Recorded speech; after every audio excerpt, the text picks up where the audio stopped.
en déduire que la suite UN est convergente. Donc pour le petit b, c'était là peut-être, hop, ce sera pas mal. Convergente, donc quand on a une suite, il faut montrer soit qu'elle est croissante plus majorée, c'est-à-dire qu'elle est inférieure à 5 ou comme ici par exemple. On voit bien que UN est inférieur à 5, donc elle est majorée, hein, cette suite. Donc nous, ça serait bien qu'on puisse prouver qu'elle est croissante, parce que si croissante plus majorée, ça converge. Ou alors décroissante plus minorée, ça converge aussi. Mais nous, là, on n'a pas d'informations pour dire que c'est minoré. Donc il faudrait encore chercher un peu pour voir. Et décroissante et minorée, ça marche aussi, ça converge. Bon, nous, on va plutôt utiliser la première aide là pour nous aider à dire que ça converge. Donc croissant plus majoré, c'est bon, ça converge. Donc UN est inférieur ou égal à UN plus 1 et inférieur à 5. C'est ce qu'on a prouvé par récurrence. Donc on a bien UN strictement inférieur à 5. Vu que UN est moins grand que 5, 5 c'est un majorant, on appelle ça. Donc la suite est bien majorée par 5. Donc ça, il faudrait l'écrire voilà, en phrase, UN majoré par 5. On a aussi UN inférieur à UN plus 1. Donc en gros, si on veut, UN plus 1 moins UN est supérieur à 0. Je vais passer le UN de l'autre côté, hein. Donc, UN moins UN, ça fait 0. UN plus 1 moins UN, eh bien, supérieur à 0. Bon, ou UN plus 1, on peut garder est strictement est supérieur ou égal à UN. Donc, en fait, ça prouve que la suite, elle est croissante. On vient de prouver que la suite est majorée par 5. La suite, elle est croissante. Donc, la suite, elle converge. Parce que croissante et majorée. On aurait eu des indications pour nous dire qu'elle était minorée par un nombre. Je sais pas, on aurait eu, c'est un autre exemple, c'est pas le cas ici, hein, mais UN plus, euh, plus grand que 2, par exemple. Donc ça veut bien dire que notre suite, elle ira pas en dessous de 2. Donc elle est minorée par 2. Et si on avait trouvé ben, que UN plus 1 moins UN c'était inférieur à 0, et ben, on aurait dit qu'elle était décroissante. Bon, bah là, minorée et décroissante, ça aurait marché aussi. On aurait pu dire qu'elle converge aussi. Bon, là, en vert, c'est pas le cas de notre exercice. Nous, c'est plutôt ce qu'on a fait là.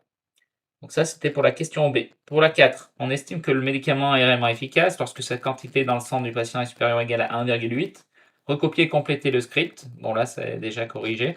Mais effectivement, quand on définit la fonction, il faut mettre en paramètre une variable E pour définir en fait ce qu'on souhaite comme efficacité. Est-ce qu'on souhaite avoir une efficacité de, je sais pas, ça dépend ce qu'on demande. Mais là, voilà, on peut mettre une efficacité qu'on souhaite. Et tant que notre U ne dépasse pas E, ça veut dire que c'est pas encore assez efficace. Donc, on doit à chaque fois faire cette manipulation. La manipulation, je rappelle, c'était en gros éliminer 10% de la quantité du médicament et rajouter 0,25. En fait, c'est pour ça qu'on a notre suite ici qui est U et qui est remplacé à chaque tour de boucle. Et à chaque tour de boucle, n prend la valeur n plus 1. On rajoute un tour. Donc ici, ça nous retournera bien le nombre de fois on a fait la boucle avant de sortir. À partir du moment où on est égal à l'efficacité ou qu'on est supérieur, ça ne rentre plus dans la boucle. Donc on a bien gardé la dernière valeur de n. Et donc ça nous donne cette valeur-là. Donc le petit 5, soit V de n, la suite définie pour tout entier naturel n par Vn égale 2,5 moins un. C'est comme les exercices précédents. En fait, on retombe toujours sur les mêmes types d'exercices. Donc une fois qu'on en a compris un, c'est toujours les mêmes. Donc montrer que Vn est une suite géométrique dont on précisera la raison et le premier terme. Bon bah pareil, on va essayer de trouver Vn plus 1. Et si on trouve que Vn plus 1 est égal à Vn fois 4 ou quelque chose, bah, c'est bon, on aura prouvé que c'est une suite géométrique. Donc Vn plus 1, ça va être 2,5 moins Un plus 1. J'ai repris l'expression, hein, j'ai remplacé juste n par n plus 1. Pareil ici. Un plus 1, on le connaît. Donc on connaît, il est là. C'est 0,9 Un plus 0,25. Je remplace.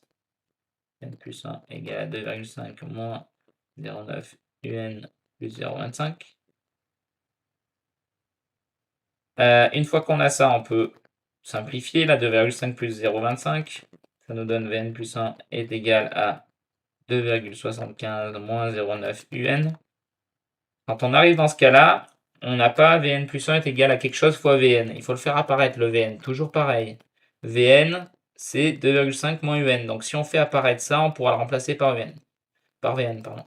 Donc 2,5 moins UN, ce serait bien qu'il apparaisse. On n'en est pas loin. Pour le faire apparaître, on factorise souvent par celui qui est devant le UN. Donc Vn plus 1 est égal, on va factoriser par 0,9. J'ai oublié de mettre la parenthèse. Hop, attention. UN plus 1, c'est bien tout ça. Donc 2,5 moins 0,25, ça fait 2,25 et pas 2,75. Donc faut pas oublier la parenthèse, attention.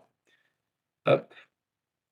Donc 2,25 moins 0, n, moins 0,9 fois un, ça nous donne donc 0,9 facteur de...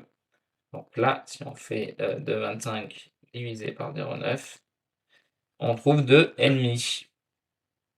Donc je trouve 2,5 pour retomber là-dessus, moins un. Et comme par hasard, si on regarde, je pense que c'est V de n, ça. Et voilà, c'est V de n, 2,5 moyenne. Donc c'est toujours la même stratégie. Il ne faut pas oublier comme moi les parenthèses, mais sinon ça marche très bien. Donc Vn plus 1, c'est égal à 0,9 fois Vn.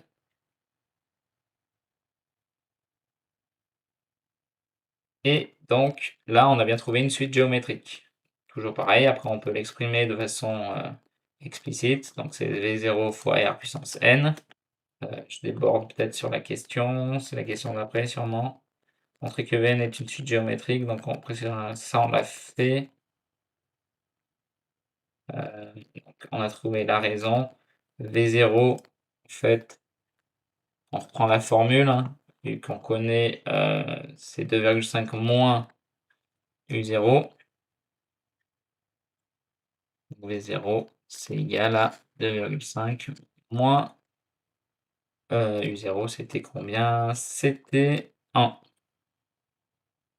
Donc V0, c'est égal à 1,5. Donc si on veut réécrire ça, V de n, c'est égal à 1,5 fois, on avait trouvé la raison, donc 0,9 puissance n. Bon, pour répondre à la question, montrer que V de n est une géométrique, donc ça c'est bon, on précisera la raison, bah, c'est 0,9, et puis le premier terme, V0, c'est 1,5.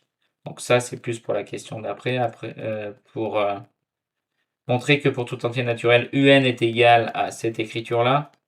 Bon, ben nous, on a trouvé Vn. Je le réécris sous cette forme-là. C'est quoi? C'est la question petit b.